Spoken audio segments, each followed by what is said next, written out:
Let's cross now live to Washington, and it's the morning after a very big day. Annelise, thank you very much for your time. As a correspondent, what was it like to see all of that patriotic fanfare? It really was just that sense that you were watching history being made. It was the most unusual inauguration. It was so quiet.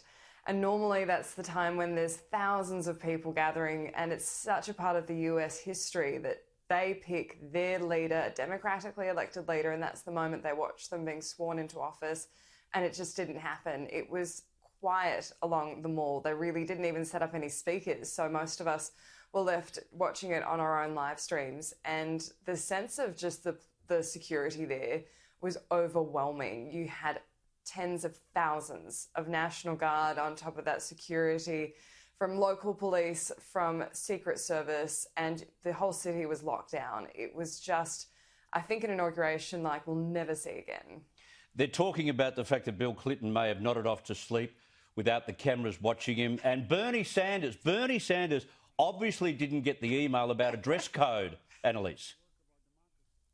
We all got a bit obsessed with Bernie Sanders. He's taken off online as an absolute meme because he wore a very casual jacket that he's actually already become famous for in a meme already from the Democratic primaries. But the mittens as well really caught the show because they were just so casual. And they're actually a gift from a constituent of his, and they're handmade and from fully recyclable materials. I bet they are. At least give him credit that he practices what he preaches. Yes, they had to be. And then there was no mucking around for Joe Biden. He decided to get on with reversing much of what Donald Trump put into place through the last 4 years, signing 17 executive orders. To be expected, I guess, but not particularly an event that would try and bring Trump's 74 million people over to his side. No, not at all. And this is going to be the real challenge going forward for the Biden administration, because there's still this significant division in the United States. It was such a feature of his inaugural address saying, I'm going to represent both of you, as you heard there before, both red and blue.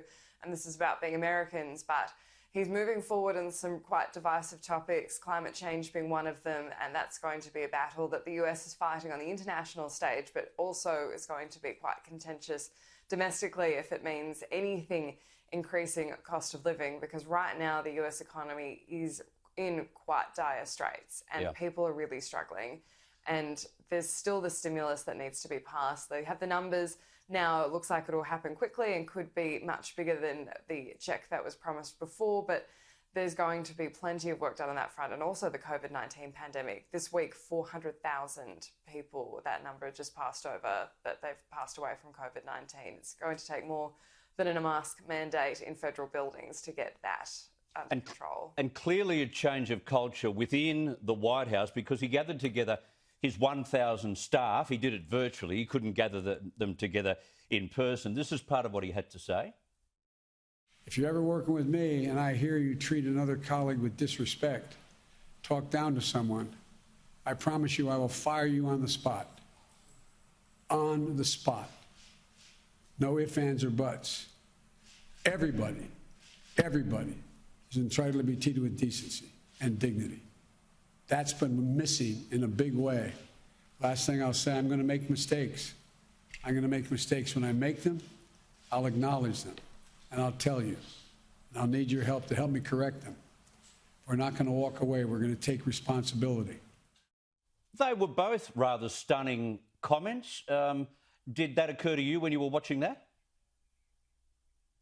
Oh, yeah, that was really laying down the gauntlet. And it was just quite a striking moment, even that they did broadcast that moment, that they broadcast that it was all happening virtually. That's quite a different tone for dealing with the pandemic. We're going to start seeing more distancing, more virtual interactions from President Joe Biden, and also just that idea that about respectful language. This is a very tense time, in particular for race relations in the United States, and you can assume that that was part of that that warning there, that he wasn't going to be seeing any kind of discrimination or disrespect on that front. So that's why it was such a striking moment, and clearly designed to really set the tone for the next 4 years.